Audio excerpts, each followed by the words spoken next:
Jamais sans la grâce, une dévotion matinale proposée par l'Église évangélique de la grâce en collaboration avec l'Institut théologique de Cotonou.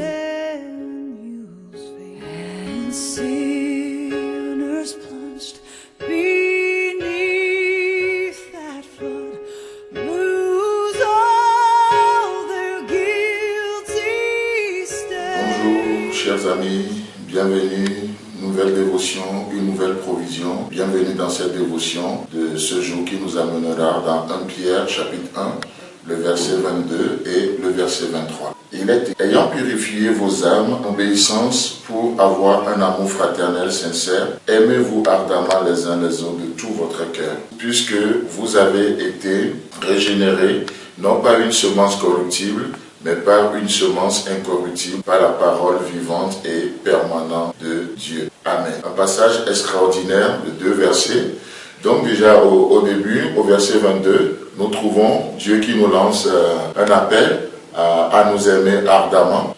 Aimer ardemment, c'est-à-dire d'une manière intense. Aimer sérieusement. On sait que parfois aussi on peut faire semblant de faire les choses. Et Dieu, par ce verset 22, attire notre attention sur la sincérité avec laquelle nous sommes appelés à faire les choses. Et comme si le mot ardemment ne suffit pas, Dieu va enfoncer le clou en ajoutant vers la fin du verset 22, aimez-vous, mais ardemment les uns les autres, mais de tout votre cœur. Dieu fait appel à tout notre cœur. Vous savez que en tant qu'homme, on peut faire tellement de choses sans notre cœur. On fait les choses parfois parce qu'on a peur des hommes. On fait les choses parce qu'on est sous pression. On fait les choses parce qu'il y a un intérêt en jeu. On fait les choses pour plusieurs raisons. Mais la raison principale que Dieu nous donne de faire les choses ici, c'est de le faire, ou la manière dont Dieu nous appelle à faire les choses, c'est de le faire de tout notre cœur. Et devant cet appel de Dieu ce matin, on peut se sentir incapable. On dit, mais comment c'est possible? Avec tout ce que je vis, avec tout ce qui m'arrive, comment c'est possible de m'y appliquer, de mettre encore tout mon cœur dans les choses? Ben, écoute, je fais juste pour sauver la face, je fais juste pour me conformer, et je fais pour ceci ou pour cela. Mais Dieu dit non, de tout ton cœur. Et là, nous voyons que Dieu se pourvoit à lui-même. Dieu se pourvoit toujours pour ce qu'il nous demande. Et c'est ce que le verset 23 va venir faire en disant, puisque, donc ça c'est la raison, puisque vous avez été régénérés. Donc nous voyons que l'obéissance que Dieu nous demande, il ne le demande pas à notre vieille nature. Dieu ne demande pas l'obéissance à Adam. Adam ne peut jamais obéir à Dieu. Adam ne peut jamais vivre en communion avec Dieu. C'est pourquoi, malgré qu'il soit le Tout-Puissant, la seule chose que Dieu a pu trouver à faire avec Adam, ce n'est pas de recycler Adam. On sait que nous sommes à une époque où tellement de choses sont recyclables.